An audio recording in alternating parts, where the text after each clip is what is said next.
ఉషోదయం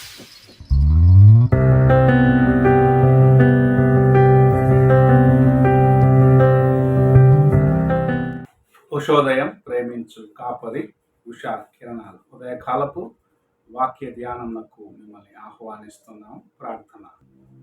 మమ్మల్ని మిక్కిలిగా ప్రేమిస్తున్న పరలోకపు తండ్రి, ఈ ఉదయకాల సమయానికై వందనములు స్తోత్రములు చెల్లించుకుంటున్నాం.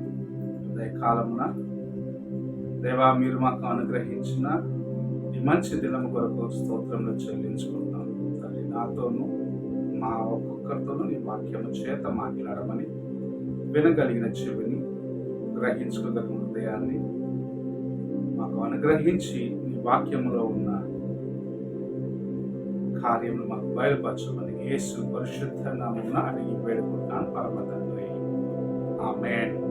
ఈ ఉదయకాలపు వాక్య భాగము యాకోబు రాసిన పత్రిక 3వ అధ్యాయము 7వ వచనము నుండి 12వ వచనం వరకు ఉన్న వాక్య భాగమును చదువుకుందాం.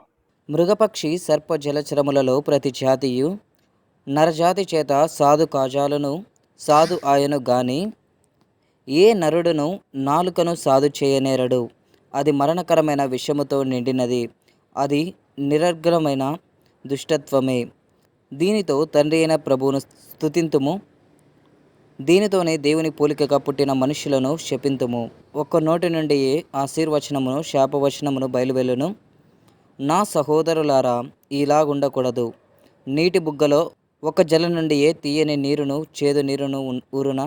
నా సహోదరులారా, అంజూరపు చెట్టున ఒలివ పండ్లైనను ద్రాక్ష తీగను అంజూరపు పండ్లైనను కాయున. అటువలే ఉప్పు నీళ్ళలో నుండి తీయని నీళ్లను ఊరవు.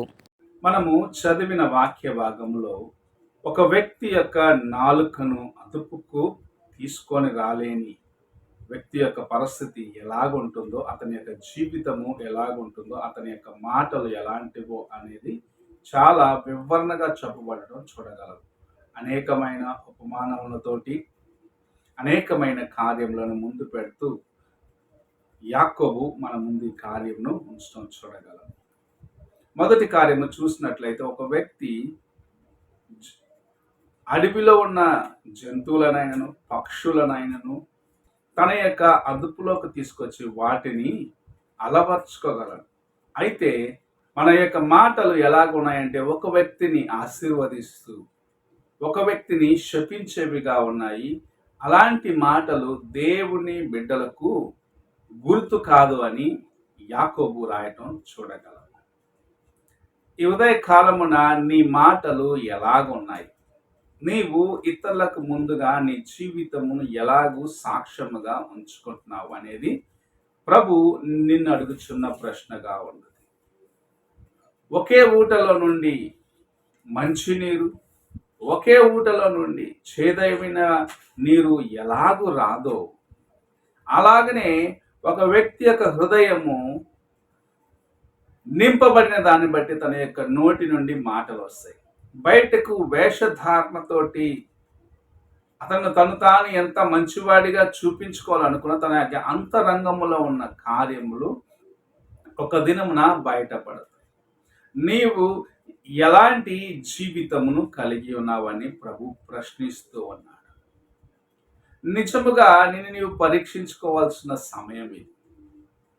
నేను దేవుని యొక్క కుమారుణ్ణి, నేను దేవుని యొక్క కుమార్తెను, నా జీవితములో ఆయన యొక్క వెలుగును కలిగి ఉన్నానని చెప్పుకుంటున్నావు. అయితే నీ మాటలు ఇతరులకు ఆశీర్వాదకరంగాను, ఇతరులకు జ్ఞానమును ఇచ్చేవిగాను, ఇతరులను దేవునిలో నడిపించేదిగాను, ఇతరులను దేవుని కొరకు సిద్ధపరిచేదిగాను ఉంటుందా? లేక నీ నోటి మాటలను చూసి, నీ నోటి నుండి వచ్చే మాటలను చూసి దేవునికి వారు దూరమవుతున్నారా అని పరీక్షించుకోవాలని ప్రభు ఈ ఉదయకాల సమయంన, నీ నోటి నుండి వచ్చేవి దేవుని యొక్క మాటలైతే అవి అనేకులకు ఆశీర్వాదకరంగా ఉంటాయి. నీవు మంచి నీటి యొక్క ఊటగా ఉంటావు. నీ జీవితంలో అనేకులకు ఆశీర్వాదకరముగా ఉంటావు. అనేకుల యొక్క దాహమును తీర్చే వ్యక్తిగా ఉంటావు. నిన్ను ఎవరైతే నీ యొద్దకు వస్తారో వారు తమ యొక్క జీవితములో అనేకమైన ఆశీర్వాదము లేకుంటే దేవుని యొక్క కృపను సంపాదించుకునేదానికి నీవు మాదిరిగా ఉన్నావు. నీవు చేదు ఊటగా మారిపోయినట్లయితే నిన్ను తాగిన వ్యక్తి వెంటనే అందులో ఉన్నవి బయటకు ఊసి, అనగా నీ జీవితమును చూసిన వ్యక్తి నీకు వలే తాను నడుచుకొని అనేకులకు శాపమును తీసుకొచ్చే జీవితమును కలిగి ఉంటావేమో అని ఒక్కసారి నీవు పరీక్షించుకోవాల్సిన వ్యక్తిగా ఉన్నావు. ఎలాగూ నీ ఫలములు నీలో ఉన్నాయి అని ప్రభు నిన్ను ప్రశ్నిస్తూ ఉన్నాడు. నీవు ఒలీవ చెట్టు వలె ఉన్నావు. నీవు అనేకులకు ఆశీర్వాదం ఇవ్వవలసిన వ్యక్తిగా ఉన్నావు. నీ జీవితం అనేకులకు ఆశీర్వాదకరముగా ఉండాలి.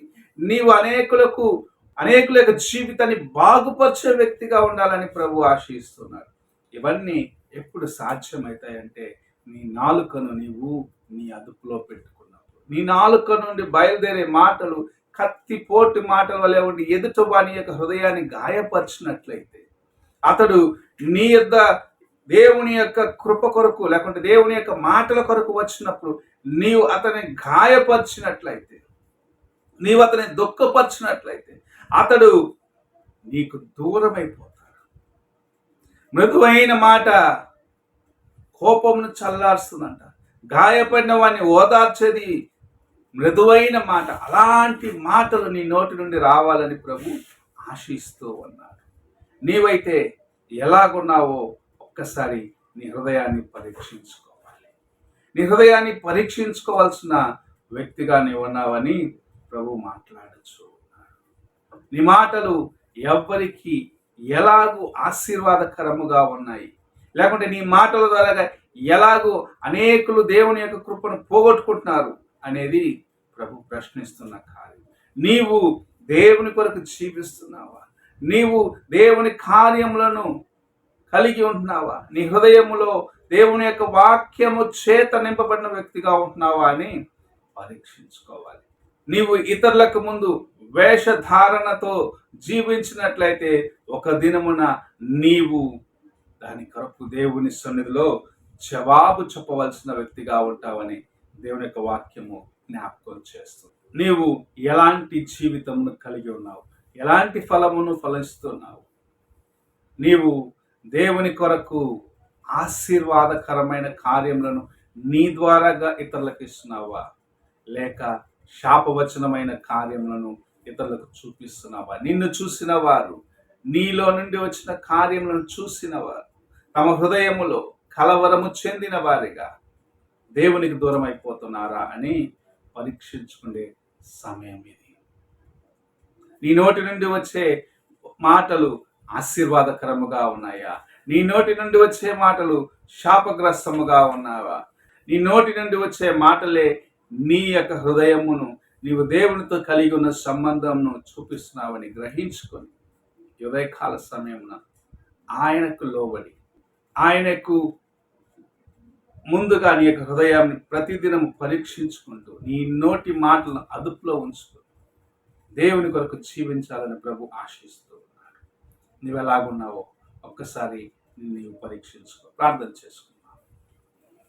మమ్మల్ని మిక్కిలిగా ప్రేమిస్తున్న పరలోకపు తండ్రి, ఉదయకాల సమయమున మీరు మాకు అనుగ్రహించిన మీ యొక్క కృప కొరకు వందనాలు చెల్లించుకుంటాము. మాటలను బట్టి మా యొక్క జీవితమును అనేకులు గుర్తించగలని గ్రహించుకొని, దేవా నీకు ముందుగా మేము నిందారహితులుగా జీవించినట్లుగా, మా యొక్క మాటలు నాయన ఎవరిని నీకు దూరము చేయకున్నట్లుగా, దేవా నీ యొక్క బిడ్డలమైన మేము అనేకులకు ఆశీర్వాదమును ఇచ్చేవారిగా ఉన్నట్లుగా సహాయమును చేయమని, ఉదయ కాలంలో కార్యక్రమం వీక్షిస్తున్న ప్రతి ఒక్కరిని ఆశీర్వదించి దీవించి నడిపించమని యేసు పరిశుద్ధ నామమున అడిగి వేడుకుంటున్నాను పరమ తండ్రి, ఆమేన్. తండ్రి అయిన దేవుని ప్రేమ, కుమారుడైన క్రీస్తు కృప, ఆదరణకర్త పరిశుద్ధాత్మక సహవాసము ఇప్పుడు ఎల్లప్పుడూ తోడయండి సదాకాలము. ఆయన కృప చేత నడిచి అనేకులను దేవుని కొరకు ఆదాయము చేయటకు సహాయము చేయునుగాక. ఆమేన్.